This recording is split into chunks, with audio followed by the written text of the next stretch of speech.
Hello aspirants, welcome back to VIPS Academy's initiative that is free UPSC classes in Telugu. So already previous chapters మీరు చూసుకొని ఉంటారండి. Already chapter 1, 2, 3, 4 మనం discuss చేసుకున్నాము. Class 7 NCERT జియోగ్రఫీలో already 1 and 2కి సంబంధిత పీడిఎఫ్లు కూడా మన టెలిగ్రామ్ ఛానల్లో ఇవ్వడం జరిగింది. ఎవరైతే మన టెలిగ్రామ్ ఛానల్లో జాయిన్ అవ్వలేదో కింద డిస్క్రిప్షన్లో లింక్ ఉంటుంది, జాయిన్ అవ్వండి. జాయిన్ అయిన తర్వాత మనకి పీపీటీస్ ఏవైతే ఉన్నాయో అవి ఇచ్చాము. ఆ పీపీటీలో ఏంటంటే మనం చెప్పుకునే క్లాసే కాకోకుండా ఎక్స్ట్రా మ్యాటర్ అనేది మనం ఇస్తున్నాం కాబట్టి it will be helpful for you. Right? Yes. So previous chapter మనం దేని గురించి డిస్కస్ చేసామండి? ఎయిర్ గురించి డిస్కస్ చేసాము. ఇప్పుడు వాటర్ గురించి డిస్కస్ చేద్దాం. ఓకేనా? యెస్. సో వాటర్ అంటే మనకి ఏం గుర్తొస్తాయండి? మనకి రివర్స్ గుర్తొస్తాయి. సీస్, ఓషియన్స్ లేకపోతే చిన్న చిన్న పాండ్స్ లేకపోతే మన ఇంటి దగ్గరలో ఉన్న ఏదన్నా చిన్న వాటర్ బాడీస్ కానివ్వండి, లేదా ట్యాప్ వాటర్ అన్నీ వాటర్ అంటే మనకు అన్నీ గుర్తొస్తాయి. తాగే నీరు ఇవన్నీ కూడా గుర్తొస్తాయన్నమాట. సో అసలు ఈ వాటర్ మనకి ఇప్పుడు వర్షాలు ఇవన్నీ కూడా చూస్తూ ఉంటాము. అండ్ సన్ రేస్ మనకి మన భూమి మీద పడుతుంది. అది ఏమన్నా మనకి కొద్దిగా హెల్ప్ అవుతుందా? ఈ వర్షపాతంలో అది ఇది అనేది చాలా డౌట్స్ అందరికీ ఉంటాయి కాబట్టి అవన్నీ కూడా మనం ఒక్కొక్కటిగా క్లారిఫై చేసుకుందాం. ఓకేనా? యెస్. చూడండి. The sun's heat causes evaporation of water into vapour. So previous క్లాసెస్‌లో చెప్పుకున్నాము.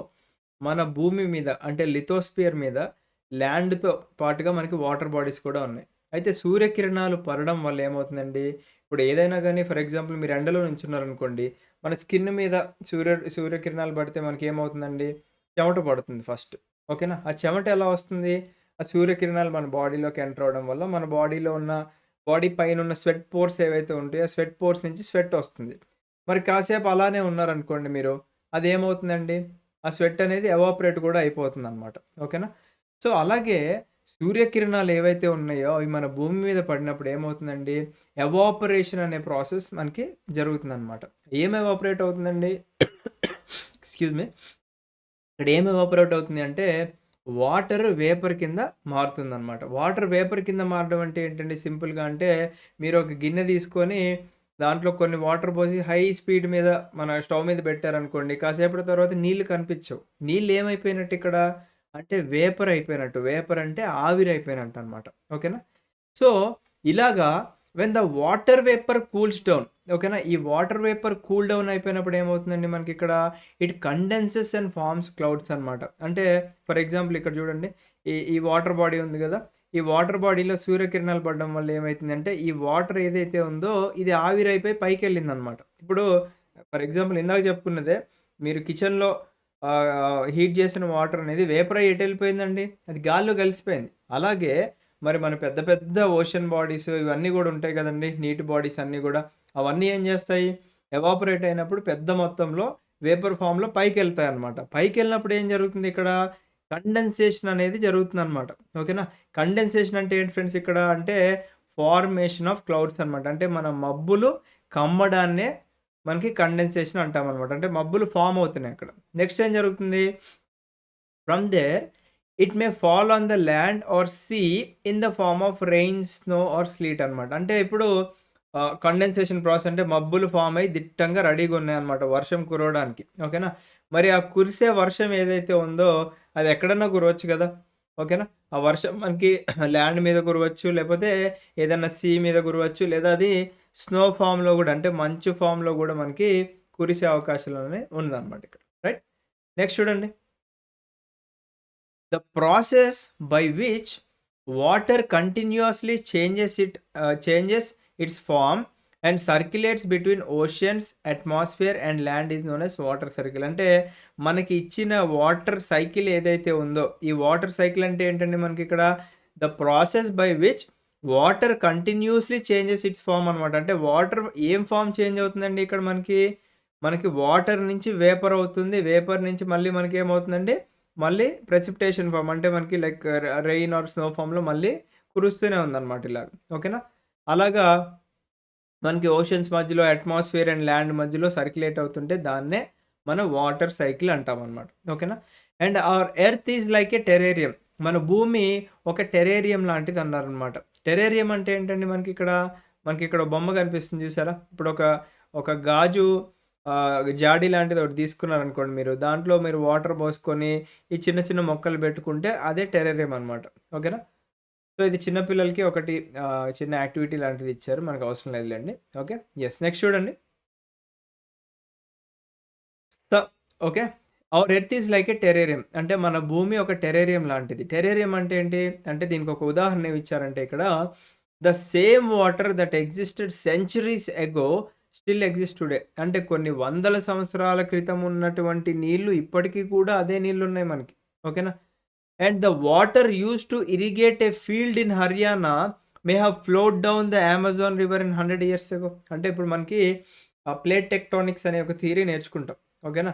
అంటే మన భూమి ఎప్పుడైతే ఫార్మ్ అయిందో మన ప్లానెట్స్ మన భూమి ఫార్మ్ అయిన తర్వాత మనకున్న కాంటినెంట్స్ అన్నీ గూడా ఇట్లా ఒక ముద్దలాగా ఉంటది. దాన్నే పాంజియా అంటాము. అది నెక్స్ట్ క్లాసెస్‌లో వస్తది. అది చిన్న చిన్నగా మనం ప్రీవియస్‌గా జెప్పుకున్నాం. కొన్ని వందల వేల సంవత్సరాల తర్వాత ఏమవుతుందండి? ప్రీవియస్ చాప్టర్స్‌లో జెప్పుకున్నాం. ఏమని? The lithosphere is moving like మనకి ఎవ్రీ ఇయర్ గూడా సమ్ అనేది కదులుతూ ఉంటుందని జెప్పాం గదా!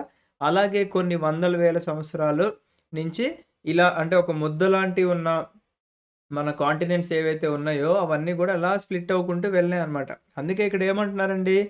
The water used to irrigate the field in Haryana. హర్యానాలో ఉన్న ఒక అగ్రికల్చరల్ ఫీల్డ్, ఒక వ్యవసాయ భూమి ఏదైతే ఉందో అక్కడ యూజ్ చేసిన water May have flowed down the Amazon river 100 years ago. అంటే మనకి అదే వాటర్ మనకి అమెజాన్ రివర్ దగ్గర నుంచి వచ్చే అవకాశాలు గూడా ఉన్నాయి అంటున్నారిక్కడ.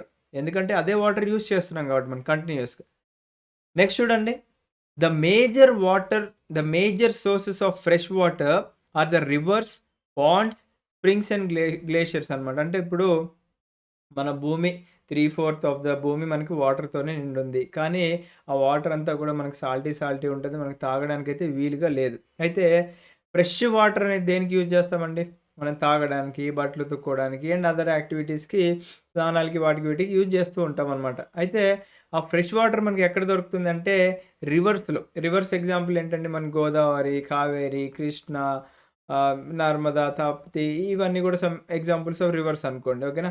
దాంతో పాటుగా పాండ్స్ అనమాట. అంటే పాండ్స్ అంటే చిన్న చిన్న ఆహ్, వాటర్ బాడీస్ అని చెప్పుకోవచ్చు. సిమిలర్‌లీ స్ప్రింగ్స్ గానివ్వండి అండ్ అలాగే గ్లేషియర్స్ అంటే మంచు ప్రదేశాల నుంచి అనమాట. ఓకేనా?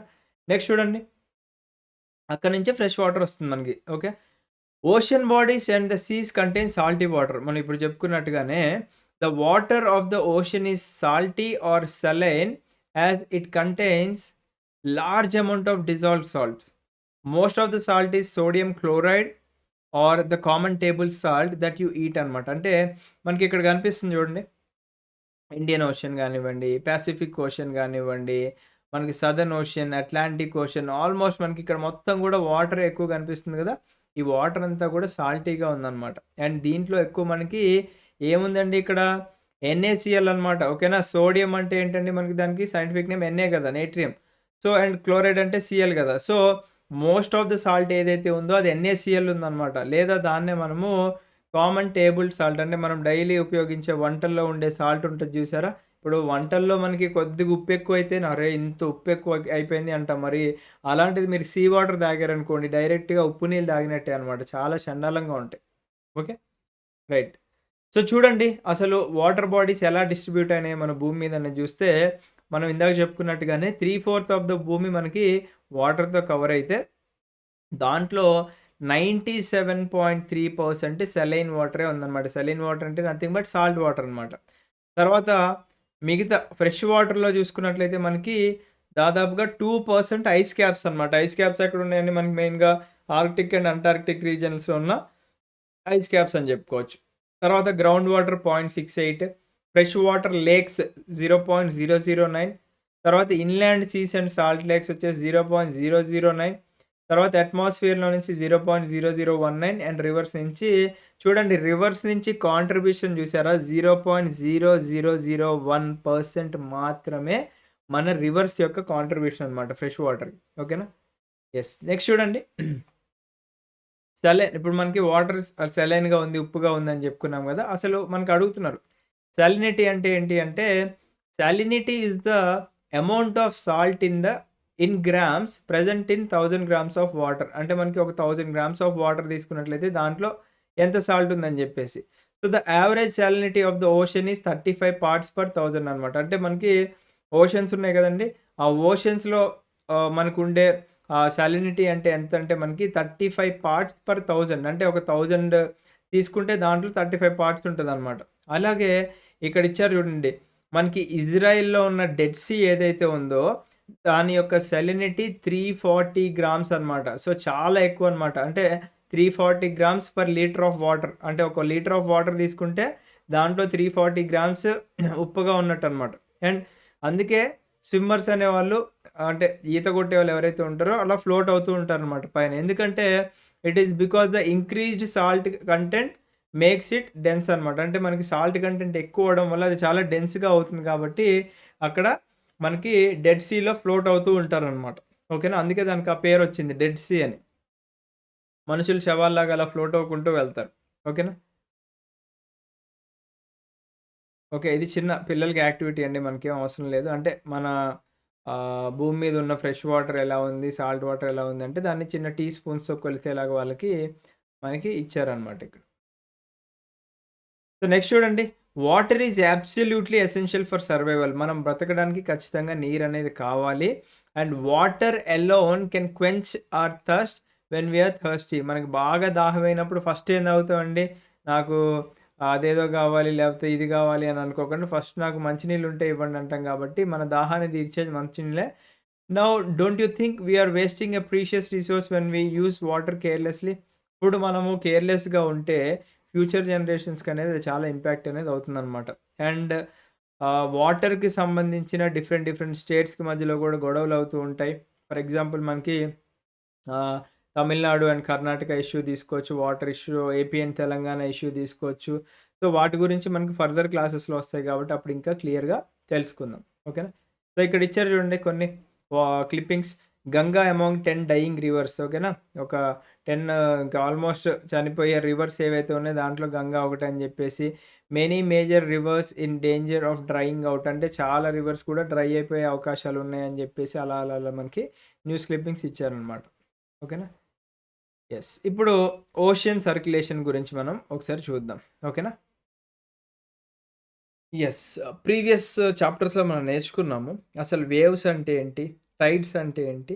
కరెంట్స్ అంటే ఏంటో మనం నేర్చుకున్నామనమాట. అసలేంటండి? ఇప్పుడు నార్మల్‌గా మీరు ఒక బీచ్ దగ్గర నడుస్తున్నారనుకోండి సరదాగా. మంచి మెత్తటి శాండ్‌లో మంచిగా నడుస్తున్నారనుకోండి. అప్పుడు మీకు మంచి కూల్ బ్రీజ్ వస్తూ ఉంటుంది. ఆ పక్షుల అరుపులు గానివ్వండి, లేపోతే డిఫరెంట్ ఫీలింగ్ ఉంటుందనమాట. అయితే మనకిక్కడ అబ్జర్వ్ చేసినట్లయితే అన్‌లైక్ మనకిక్కడ వాటర్ అనేది ఎప్పుడు గూడా కంటిన్యూయస్‌గా మూవ్ అవుతూనే ఉంటుంది. And it is never still. ఎప్పుడు గూడా వాటర్ మీరు ఎక్కడైనా వాటర్ చూస్తే అదెప్పుడు గూడా అట్లా కాన్స్టెంట్‌గా ఉండదనమాట. ఎప్పుడు కదులుతూ ఉంటుందనమాట. అయితే ఈ మూవ్‌మెంట్స్ అనేవి దేనివల్లండి మనకి అంటే, మనకి because of waves, tides and currents. అసలు వేవ్స్ ఏంటి? టైడ్స్ ఏంటి? కరెంట్స్ ఏంటో మనం ఒకసారి డిస్కస్ చేసుకుందాము. అండ్ దానికన్నా ఇంపార్టెంట్ ఏంటి అంటే మనకి ఎవ్రీ ఇయర్ మార్చ్ 22న మనము వరల్డ్ వాటర్ డే అనేది సెలబ్రేట్ చేసుకుంటాం. ఖచ్చితంగా మనం చాప్టర్ చదువుకుంటాం కాబట్టి, వాటర్ గురించి వరల్డ్ వాటర్ డే ఎప్పుడు అంటే మార్చ్ 22 అనమాట. ఓకేనా?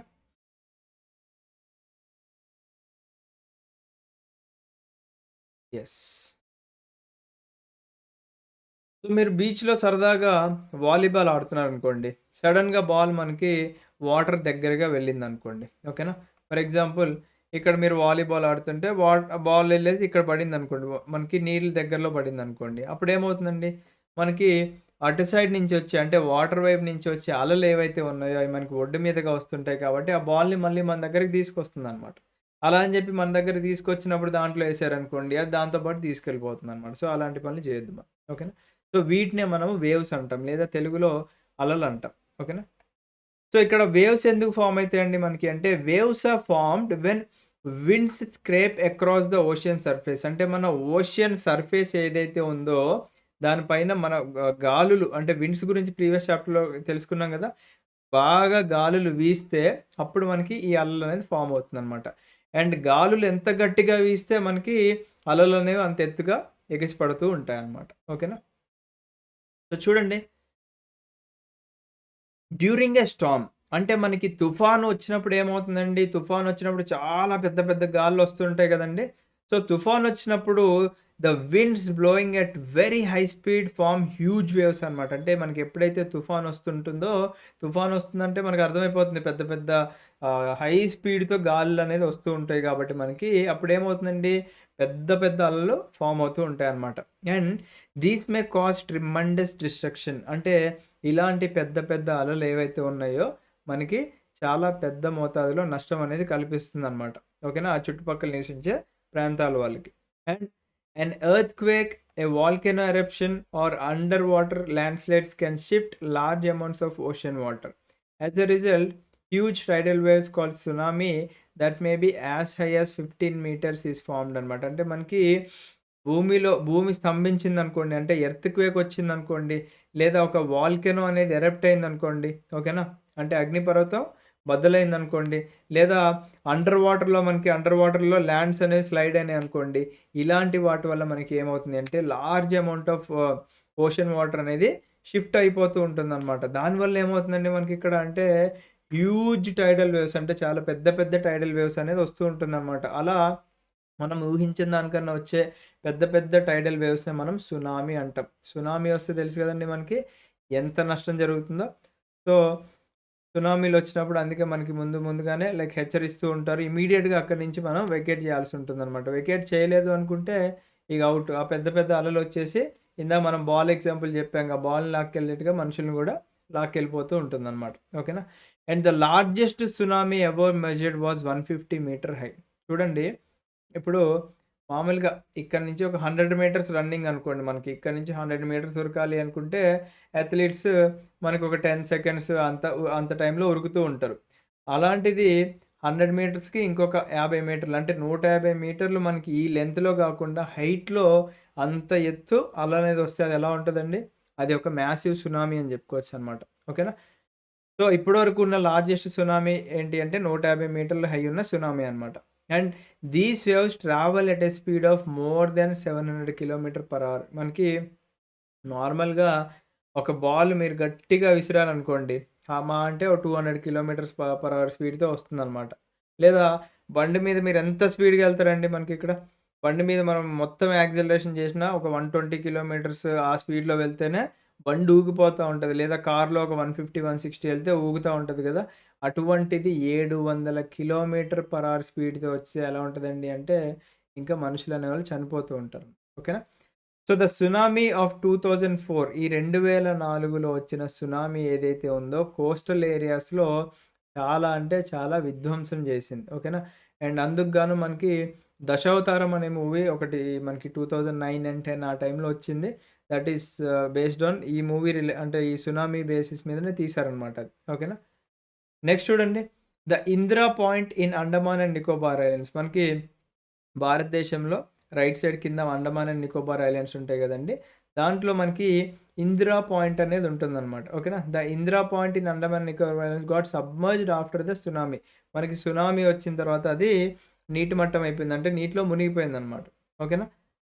సో, మనకి లైక్ మన భారతదేశంకి చూసుకున్నట్లయితే మనకి northern most point, southern most point మన లైక్ భారతదేశం యొక్క టిప్ చూసుకున్నట్లయితే కన్యాకుమారి ఉంటదనమాట. బట్ ఇంక్లూడింగ్ ఐలాండ్స్ గూడా మనం కన్సిడర్ చేస్తే Indira point is the southern most tip అని చెప్పుకోవచ్చు మనం. ఓకేనా? అలాంటిది సునామీ వచ్చినప్పుడు మునిగిపోయిందంట. ఓకేనా? మరి సునామీ ఇప్పుడు చాలామంది తెలుగు మీడియం వాళ్ళకి పాపం తెలియకపోవచ్చు. ముందు టీ ఉంది కాబట్టి టిసునామీ, టిసునామీ అని పలుకుతూ ఉంటారు. బట్ టీ అనేది ఇక్కడ సైలెంట్ అనమాట. ఓకేనా? సో, ఈ సునామీ అనేది ఒక జాపనీస్ వర్డ్. ఓకేనా? సునామీ అంటే ఏంటి అంటే హార్బర్ వేవ్స్ అన్నమాట. ఓకేనా? సునామీ అంటే నథింగ్ బట్ హార్బర్ వేవ్స్. ఓకేనా? హార్బర్ అంటే ఏంటండి మనకి మామూలుగా షిప్స్ ఇవన్నీ పార్కింగ్ చేస్తూ ఉంటారు కదా! అది నథింగ్ బట్ ఒక హార్బర్ అని చెప్పుకోవచ్చనమాట. ఓకేనా? సో, మనకి ఇక్కడ కేస్ స్టడీ ఇచ్చారు. Tsunami or the harbor wave struck havoc in Indian Ocean on 26 December 2004, and the wave was the result of the earthquake that had its epicenter close to the western boundary of Sumatra. మనకి Sumatra, Java, Bali ఇలాంటి islands ఉంటాయి గదండీ!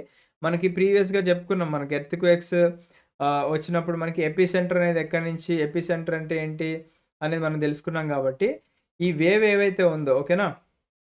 The wave was the result of earthquake. అంటే మనకి ఇంత పెద్ద waves అనేది రావడానికి కారణం ఏంటి అంటే భూకంపం అంట.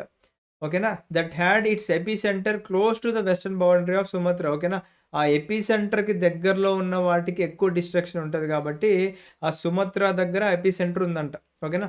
అందుకే సుమత్రా దగ్గర ఎక్కువ డ్యామేజ్ అనేది జరుగుతుంది.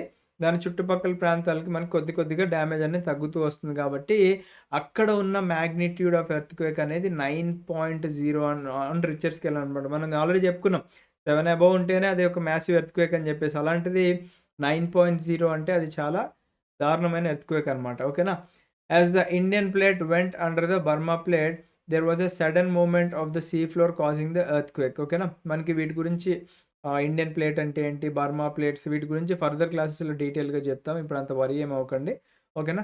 And the ocean floor was displaced by about 10-20 meters and tilted in a downwardly direction అనమాట. ఓకేనా. అంటే ఈ టెర్మినాలజీస్ అన్నీ గూడా మనకి ఫర్దర్ చాప్టర్స్‌లో ఉన్నాయిలెండి. మీరు జస్ట్ వినండి అంతే. ఓకేనా.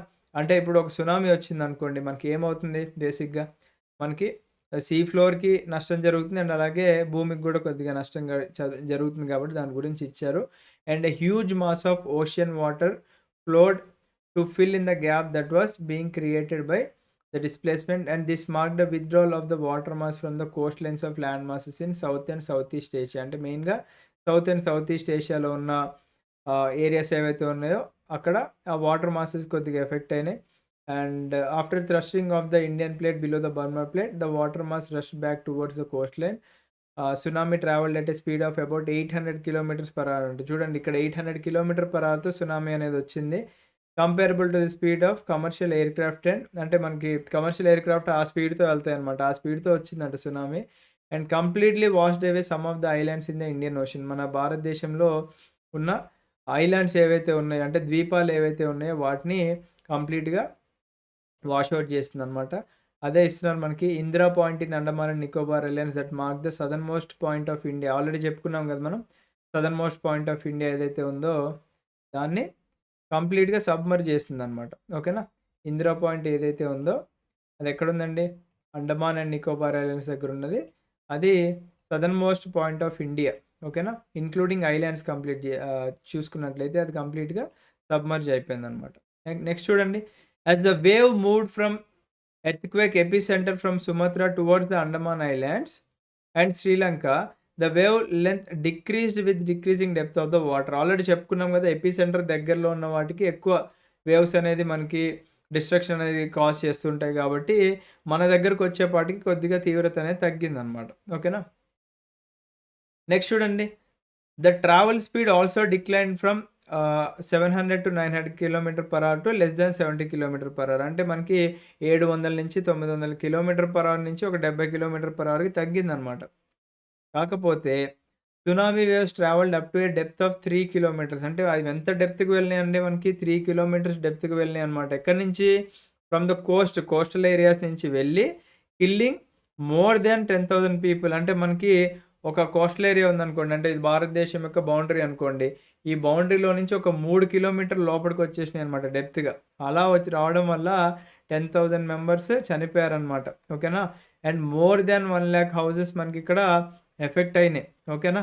అండ్ భారతదేశంలో మెయిన్‌గా చూసుకున్నట్లయితే coastal areas of Andhra Pradesh, Tamil Nadu, Kerala, Puducherry and Andaman and Nicobar islands బాగా ఎఫెక్ట్ అయినాయన్నమాట. ఓకేనా. Next, while the earthquake cannot be predicted in advance. మనం చెప్పుకున్నట్టుగానే ఎర్త్‌క్వేక్ అనేది మనం ముందుగానే ప్రెడిక్ట్ చేయలేం కాబట్టి it is possible to give 3 hour notice of a potential tsunami. అంటే ఎర్త్‌క్వేక్‌కి మనం నోటీస్ ఇవ్వలేము గాబట్టి, సునామీకి మాత్రం మనకి ఒక 3 గంటల ముందే ఒక నోటీస్ అనేది ఇవ్వొచ్చనమాట. దానివల్ల ఏమవుతుందండి, such early warning systems are in the places across the Pacific Ocean, but not in the Indian Ocean. ఇక్కడ మనకి సాడ్ న్యూస్ ఏంటి అంటే, మనకి పసిఫిక్ ఓషన్ దగ్గరున్నవి ఏవైతే ఉన్నాయో ఓకేనా. అంటే ఈ ఎర్లీ వార్నింగ్ సిస్టమ్స్ ఏవైతే ఉన్నాయో మనకి, అవి పసిఫిక్ మహాసముద్రం దగ్గర ఉన్నాయన్నమాట. బట్ మన ఇండియన్ ఓషన్ దగ్గర లేవు గాబట్టి, మన వాళ్ళకి వార్నింగ్ ఇవ్వలేకపోయాం. And tsunamis are rare in Indian ocean as the seismic activity is less as compared to the Pacific ocean. ఎక్కువగా గూడా మనకి పసిఫిక్ మహాసముద్రం దగ్గర సునామీలు వస్తూ ఉంటాయి. అండ్ ఇండియన్ ఓషన్ దగ్గర చాలా రేర్ అనమాట. అందుకే మనకి హార్డ్‌లీ 2004లో ఎప్పుడో సునామీ వచ్చింది. మళ్ళీ ఎప్పుడొస్తుందో తెలీదు మనకి. ఓకేనా. ఇక్కడ చూడండి సునామీ రావడం వల్ల డిస్ట్రక్షన్ అనేది ఎంత దారుణంగా ఉందో. అండ్ ఇది మన కోస్టల్ ఏరియాస్‌కి ఎంటర్ అయ్యేటప్పుడు సీన్ అనమాట. నెక్స్ట్ చూడండి. The tsunami that ravage the south and south east Asian coast in December 2004 is the most devastating tsunami in the last several 100 years. అంటే మనం ఒక కొన్ని వందల సంవత్సరాల్లో మనకి రీసెంట్ టైమ్స్‌లో చూసుకున్నట్లయితే 2004 సునామీ అనేది చాలా దారుణమైన సునామీ అనమాట. ఓకేనా. The large damage cost to life and property was primarily a result of lack of monitoring the early warning systems and knowledge among the coastal dwellers of the Indian ocean. అంటే ఇప్పుడు నార్మల్‌గా ఇప్పుడు corona అన్నామనుకోండి. Corona గురించి మనం ఎవరికీ తెలీదు. అది కొత్తగా విన్నాం. అలాగే ఇప్పుడు మనకి ఎవరికైతే కోస్టల్ ఏరియాస్‌లో ఉన్నారో వాళ్ళకి సునామీ అనేది తెలీదనుకోండి. వాళ్ళు మరి ఎలా అలర్ట్ అవుతారు? అరే! సునామీ వస్తుందనుకుంటే ఎవరో అమ్మాయి వస్తుందిలే అనుకుంటారు. వాళ్ళకి తెలీదు కదా! సునామీ అంటే ఏంటో. మరి అలాంటప్పుడు వాళ్ళు ఎలాంటి కేర్ తీసుకుంటారండి? సో, అదే ఇక్కడ ఇచ్చారు.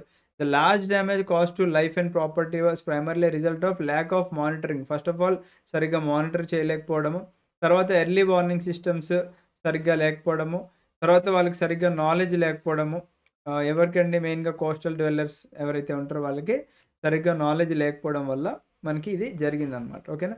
So, the first indication that tsunami is approaching is a rapid withdrawal of water from the coastal region. అంటే మనకి ఫస్ట్ ఇండికేషన్ ఏంటండి సునామీ వస్తుంది అంటే is that tsunami is approaching is a rapid withdrawal of water from the coastal region. అంటే మనకి coastal areas ఏవైతే ఉంటాయో అక్కడి నుంచి వాటర్ అనేది విత్‌డ్రా అవుతుందనమాట. అంటే వెనకాలకి వెళ్తూ ఉంటుంది. Followed by a destructive wave. అంటే బాగా ఎనకాలకి వెళ్ళి ఒక పెద్ద వేవ్ రూపంలో ముందుకొస్తూ ఉంటుందనమాట. మళ్ళీ తర్వాత వెనక్కెళ్తుంది. మళ్ళీ ఇంకా పెద్ద పెద్ద వేవ్స్‌తో వస్తూ ఉంటుందనమాట. ఓకేనా. అయితే when this happened instead of people going to high ground they started assembling at the Coast to view the miracle. అయితే ఇక్కడ ఏమైందంటే అందరూ అరే! ఇదేదో భలే గమ్మత్తుగుందని జెప్పేసి అందరూ చూస్తున్నారనమాట సినిమా జూసినట్టు. అరే! అలలు భలే ఇట్లా నీట్‌గా ఇట్లా ఎనకాలకి దోసుకెళ్తున్నాయి. మళ్ళీ పెద్ద పెద్దగా ముందుకొస్తున్నాయి. సరదాగా మనం అక్కడ ఎంజాయ్ చేద్దాం అన్నట్టుగా అందరూ ఇట్లా సినిమా జూసినట్టు జూసారు. అట్లే ముందుకి వెనక్కి వచ్చి సరదాగా ఒక పెద్ద వేవ్ వచ్చేసి అందరిని మింగేసిందనమాట. ఓకేనా. సో, అలాంటి వాటర్ ఏరియాస్ దగ్గర చాలా కేర్‌ఫుల్‌గా ఉండాలి. ఓకేనా. As a consequence there was a large casualty of curious onlookers. అంటే ఎక్కువగా గూడా క్యూరియస్‌గా చూసే లుక్ అంటే అక్కడ సిట్యుయేషన్ చూసేవాళ్ళు ఎఫెక్ట్ అయ్యారు. When the gigantic wave that is tsunami struck. ఓకేనా. ఇది మనకి వేవ్స్ గురించి అంటే అలలు గురించి. ఓకేనా. అలలు ఎందుకొస్తాయని కూడా మనం డిస్కస్ చేసుకున్నాం క్లియర్‌గా. ఓకేనా. ఇప్పుడు దేని గురించి డిస్కస్ చేసుకోబోతున్నాం అంటే మనము టైడ్స్ గురించి డిస్కస్ చేసుకుందాం. ఓకేనా. We are going to discuss about the tides అన్నమాట. ఓకేనా. అయితే టైట్స్ మనం నెక్స్ట్ వీడియోలో చెప్పుకుందామండి. ఇప్పటికే 27 మినిట్స్ అయింది కాబట్టి మీకు గూడా బోర్ కొట్టకుండా ఉండాలి. అండ్ మీరు గూడా హ్యాపీగా వినాలి కాబట్టి. ఓకేనా. సో, నెక్స్ట్ వీడియోలో కంటిన్యూ చేద్దాం. Thank you. Have a great day. జై హింద్.